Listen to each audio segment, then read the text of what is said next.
Un breve comentario sobre la Corte. Bueno, la Corte es el brazo judicial represivo del régimen.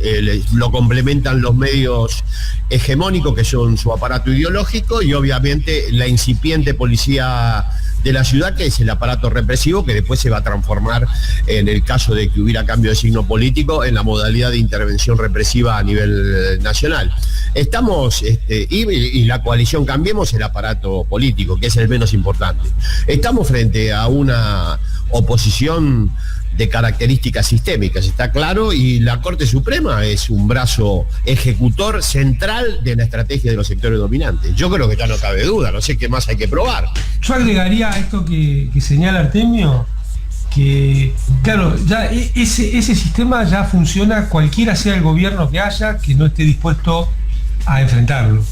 O sea, no vivimos en el sistema que dibuja bucólicamente la Constitución de 1853. Vivimos una dictadura del capital, con todo este andamiaje que señalaba Artemio, ¿no? Con sus aparatos ideológicos y con sus aparatos represivos, muy por encima de las instituciones que consagran la Constitución argentina. Por eso no estamos viviendo la República, no estamos viviendo... Porque uno dice, bueno, esto va contra la democracia, sí, es cierto. Pero ya han pasado un escalón más. Ya no existe la República Argentina. Hay una dictadura que tiene este funcionamiento a través de la Corte, donde, por ejemplo, le saca recursos a quien más lo necesita para dárselos a la ciudad, que tiene un presupuesto que está muy por encima del promedio de la Argentina. Pero ahora, eso es una intervención de clase. Claro. O sea, no es que se la da la ciudad, la ilusión geográfica de la política, se la da la ciudad. No, es una dictadura del capital. Santa Cruz. Es una decisión de tomar posición por una clase representada por un aparato político que en la ciudad tiene su madriguera, iba a decir, pero no, ¿cómo podemos decir? Núcleo orgánico. ¿Puedo agregar un dato teniendo en cuenta que estamos ya en el año calendario electoral, digamos? Claro. Estamos en el año calendario electoral. Claro, estamos dentro de esos 365 días. Exactamente. Me da la sensación, retomo lo que vos decías, Artemio, la descripción de la Corte, y también vos, Amado, y respecto a la función de la Corte en la Argentina de hoy. La Corte está conformada por 4 integrantes, 3 de los cuales tienen origen peronista. 2 de ellos, de los actuales integrantes de la Corte, fueron impuestos originalmente por decreto, pero por revuelo al final fueron aprobados por un puñado de legisladores. Son 60 senadores. Algunos provenientes del peronismo también. También algunos provenientes del peronismo. Bueno, pero no olvidemos que el peronismo es un movimiento que normalmente permite la convivencia de proyectos de país muy divergentes. Bueno, no, pero no era con fines. Su fundador, como decía Horacio González, tiene las características de que todo enunciado para él era reversible. Por lo tanto, está bien. No, yo a lo que o no. Pero a lo que voy con esto, puntualizando estos detalles históricos de la conformación de la Corte, es que 2 de los 4 miembros de la Corte provienen del gobierno de Macri. Uno impuesto por Clarín, que es el caso de Rosenkrantz, que presidió la Corte hasta hace poco tiempo nomás, y el otro, Rosati, que viene del peronismo santafesino, sí, que tuvo una experiencia electoral. ¿No? De los 4 integrantes de la Corte, Maqueda y Rosati son los que más roce con las urnas tuvieron en algún momento de su vida política. Sí. Tiene claramente Rosati pretensiones institucionales muy serias, al punto de que ha expresado esas intenciones autoproclamándose presidente de la Corte. No porque haya habido una asonada dentro de la Corte, sino porque en un hecho inédito se nominó y se votó a sí mismo como presidente de la Corte, cosa que no es para nada habitual, pero muy que poderoso. Muestra su apetencia, ¿no? Muestra su apetencia. Y después toma así el control del Consejo de la Magistratura. Es decir, que la suma del poder del sistema de justicia, Rosati la tomó para sí en muy poco tiempo, con un origen discutible, que fue aquel origen por decreto. Se había aceptado ser nominado por decreto. Ahora, lo que les pregunto respecto a esta historia muy breve que yo cuento y de las apetencias de Rosati es lo siguiente: estamos viendo a un individuo, a un sujeto con ambiciones políticas que está avanzando en la suma del poder público en su conjunto, la administración del Estado, o estamos viendo a un Rosati que se sobregira en el rol que se le ha asignado por el sistema de poder, o estamos viendo una corte que está administrando el escenario político para conducirlo a lo que aparentemente el sistema de poder quiere, que es que se elija dentro de la ancha avenida del centro. Les dejo estos 3 interrogantes surgidos de esta breve historia de los personajes y les paso la palabra, compañeros Artemio, Armado. Bueno, voy a hacer un breve apunte. Lo que el establishment quiere es que desaparezca el kirchnerismo. Los caminos que ha decidido son múltiples. Por ejemplo, la proscripción, bueno, el encarcelamiento, Amado está ahí, no voy a hablar yo de eso. Por lo tanto, no me extraña que esté dentro de una estrategia de desaparición del proyecto contrahegemónico por excelencia en Argentina que apareció en 2003 y volver a los al viejo esquema de oficialismo-oposición, manteniendo siempre el mismo modelo socioeconómico.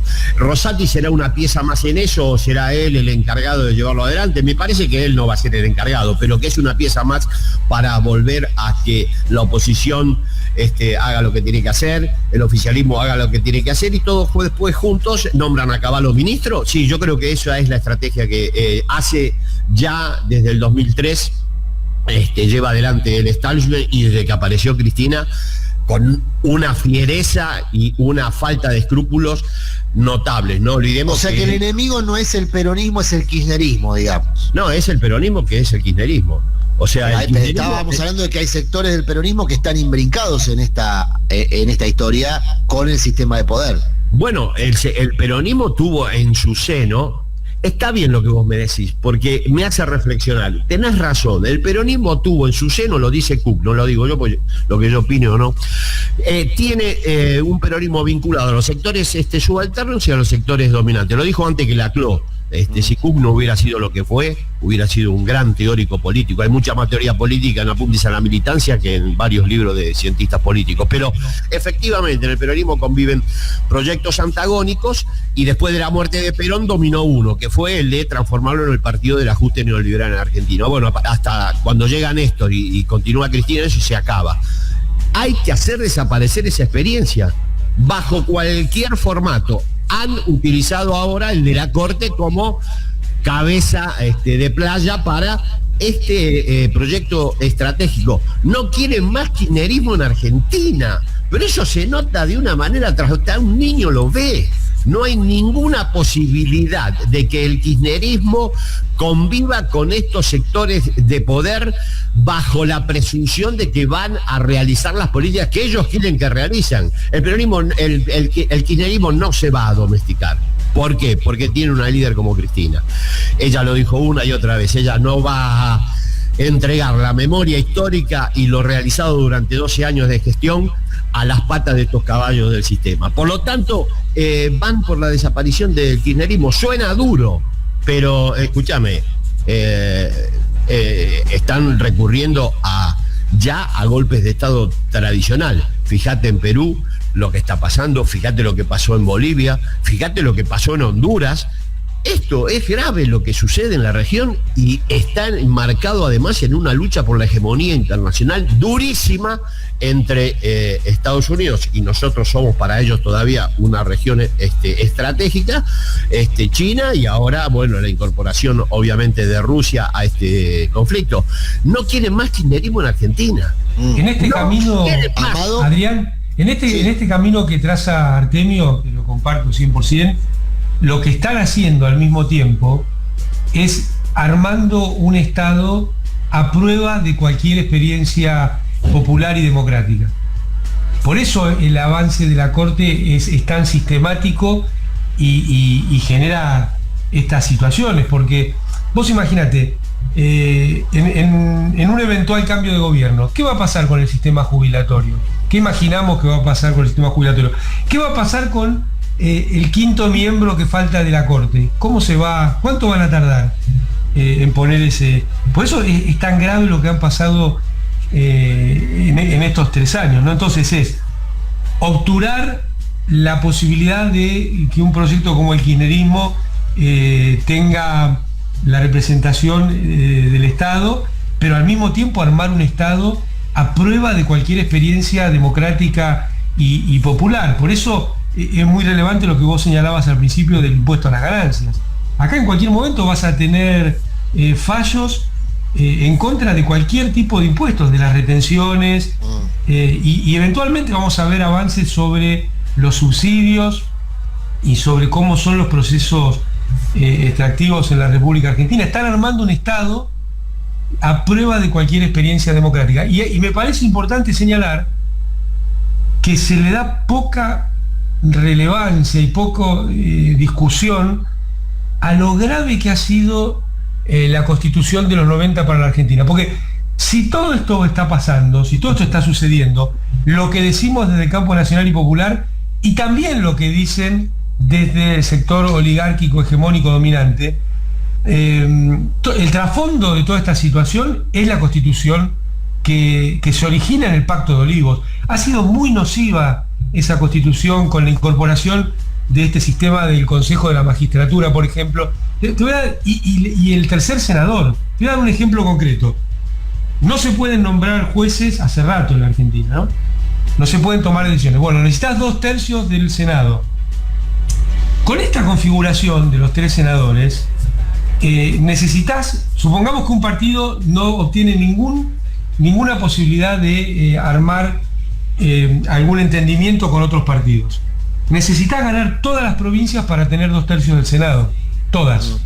En la configuración anterior, con 2/3 de las provincias podía nombrar un juez. ¿Entendés? O sea, esta Constitución realmente es un daño enorme al funcionamiento institucional argentino, más allá del daño enorme que fue una Constitución que le lavó la cara al bando militar del 55, que depuso la Constitución del año 1949. ¿no? Bueno, ahí hay un punto bien. Bueno, además no olvidemos que fue impulsada por los dos padres del neoliberalismo en democracia, Alfonsín y Menem. O sea, efectivamente, esto fue negociado, obviamente, a través de... ¿Alfonsín lo ubicás dentro de los impulsores del neoliberalismo? Yo no lo ubico, se ubica solo. Cuando vos analizás los lineamientos generales del plan Austral y Primavera, Amado en eso lo tiene absolutamente observado, es en la cabecera de playa de lo que vino después. El retorno del Fondo Monetario... La claudicación de Alfonsín ya es un tema viejo, no interesa, pero fue evidente. No, bueno, pero es un tema viejo que provoca debate.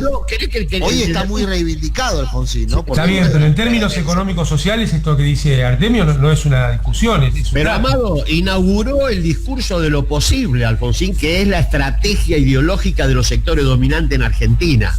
Con Alfonsín teníamos que vivir entre 2 golpes de Estado, el que había acontecido y el que se venía si no hacíamos lo que decía él.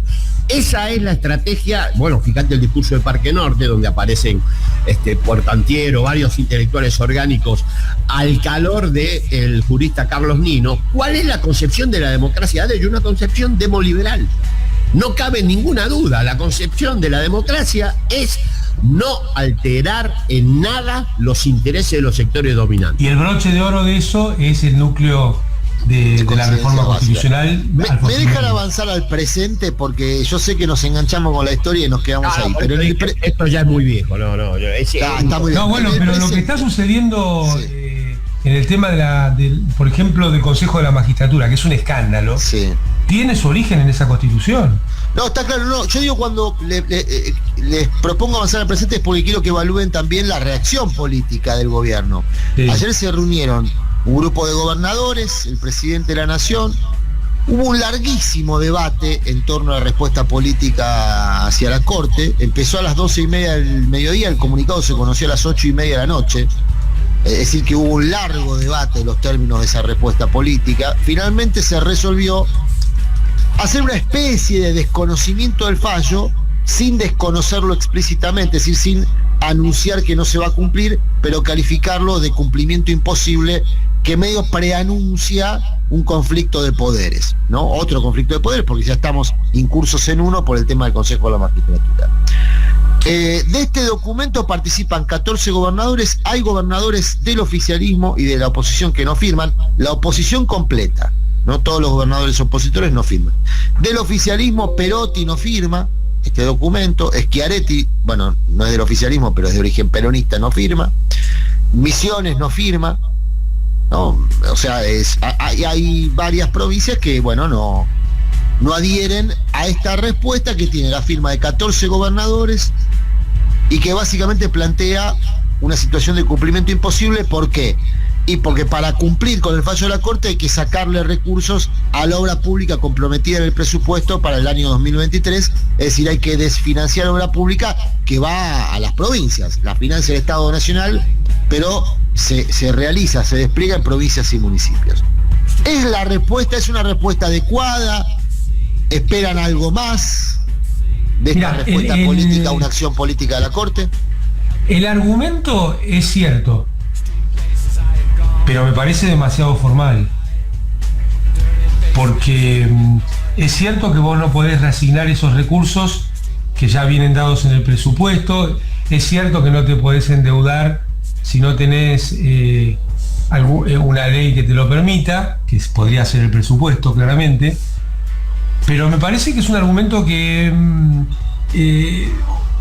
trasunta el formalismo en vez de ir al eje de la cuestión, que es que están pasando por encima la división de poderes, ¿no? Y está haciendo un fallo en algún sentido partidario, te diría un fallo de clase más que partidario. Totalmente. Y me parece que ese es el argumento. Yo me imaginaba una reacción donde, porque tampoco el presidente puede encarar esto solo, ¿no? Me imaginaba una reacción donde el conjunto de los gobernadores, las gobernadoras, emitían un documento de carácter de una especie de pacto federal para reclamarle a la Corte que cese en avanzar sobre el resto de los poderes. Porque, bueno, Amado, pero no es novedad. El que le tiene en definitiva es un argumento formal, y ya ha sido puesto a prueba en su endeblez durante... Perdón, y quería terminar esto, Artemio. Sí. ¿Y dónde está el pronunciamiento de las y los legisladores para acompañar al Ejecutivo, no? Esto requería una respuesta institucional potente, porque es un avasallamiento institucional potente. Pero además los gobernadores, el que dio la clave fue el Coqui, Capitaniti, esta es una corte del PRO. Los gobernadores han puesto a prueba su independencia del Poder Ejecutivo en defensa de sus propios intereses con el fondo de la soja. ¿Qué pasó cuando le quitó Macri el fondo de la soja a las provincias que se verían fuertemente beneficiadas? Nada pasó. O sea que efectivamente acá estamos frente a un comportamiento institucional que le hace sistema a la reproducción del modelo que encarnó en su momento la dictadura y se desplegó en democracias sin solución de continuidad. Por lo tanto, lo que dice Amado, descansar en las soluciones formales a este tipo de problemática es creer ahora estamos cerca de Navidad, se puede creer. Es evitar la discusión política. Pero ¿por qué estas relaciones jurídicas, que parecen relaciones entre iguales, están ancladas en las relaciones de producción, que son relaciones entre desiguales y son relaciones de fuerza? Entonces, hacer el análisis a nivel jurídico es un error conceptual y político que te lleva a tomar decisiones equivocadas. Vos tenés que saber... Además, una cosa, lo que te lleva es a consolidar la relación desigual de fuerzas, a profundizarla. Acá un oyente muy importante que tenemos me pasa una noticia que parece que hay 4 gobernadores más que se suman, que serían Gustavo Sanz de Salta, Arabella Carreras de Río Negro, Omar Gutiérrez de Neuquén y Oscar Herrera Guad de Misiones, que se sumarían, no estuvieron en la reunión, pero se sumarían. No andaban los teléfonos ayer, muy evidentemente. Bien. Está bien, no andaban los teléfonos y llegó hoy el Telex. Vivimos en la época del Telex. Llegó hoy el Telex. Bueno, ahora estamos con muchas analogías futboleras. ¿Me permiten una, a ver si doy en el clavo? Ustedes me corregirán si no. Hay un dicho entre los defensores, entre los jugadores de fútbol en general, que es que si no pones la pierna fuerte cuando vas a trabar una pelota, probablemente salgas lesionado. Sí. ¿No? Si vos vas a trabar una pelota, Si no bueno, de eso estábamos hablando. Mira, Adrián, terminás lesionado. ¿Ustedes creen que el gobierno, los gobernadores, con esta respuesta no pusieron la pierna fuerte? Yo creo que se eligió un camino de discutir desde lo formal, y esta no es una cuestión formal. O sea, el centro de este problema no son los fondos. Los fondos es la fiebre de la enfermedad. Es el avasallamiento que hace el poder judicial sobre los otros dos poderes. Es llevar a la política a convertirse en pura ilusión. Litigante. Ilusión jurídica. Claro. La solución de esto es un ejército de abogados, cuando sabemos disculpen, todas las transformaciones en Argentina popular democráticas, no vinieron de la mano de el cambio de relaciones jurídicas, vinieron de la mano de relaciones de fuerza, sí. Y de manera muchas veces complejas, complicadas y sangrientas. Pero es lo que vimos. Hablemos de lo más obvio. La ciudad de Buenos Aires ¿tiene el PBI per cápita más alto del país? Sí. ¿Se produce todo eso en esta ciudad o se produce en el resto del país? Se produce en el resto del país. ¿Tiene todo toda la ejecución presupuestaria dentro de la ciudad, o sea, una redistribución al revés? Sí. ¿Y necesita más recursos? ¿La Corte piensa que necesita más recursos? O sea, ¿no hay necesidades satisfechas en el resto del país de ese presupuesto? Es disparatado, es material y políticamente disparatado, es un fallo de clase. Totalmente. Bueno, el que lo tenía claro eso hace ya largo tiempo fue el general Perón, que sobre la ciudad tenía muchísimas sospechas, porque decía que ahí anidaba la oposición contra el proyecto popular democrático que encarnaba él y Evita. Y tenía razón. Y eso no cambió. La ciudad de Buenos Aires, por supuesto, es la forma elegante de nombrar el proyecto de los sectores dominantes. Es la ilusión geográfica de la política. Entonces, porque hablamos Chaco contra Santa Cruz contra... No. Acá lo que hay son intereses políticos y miradas de país antagónicas. Y de luego se traducen en estos juegos de coparticipación, de discusiones entre distritos, pero acá lo que se está dirimiendo es otra cosa. Acá somos todos políticos, entre gitanos no nos vamos a tirar las barajas, como decía Perón. Vos sabés, Artemio, Amado, me hacen acordar, lo recuerdo igual periódicamente, una conversación que tuve con Antonio Cafiero después de la constituyente del 94. Sale la ley Cafiero, ¿no?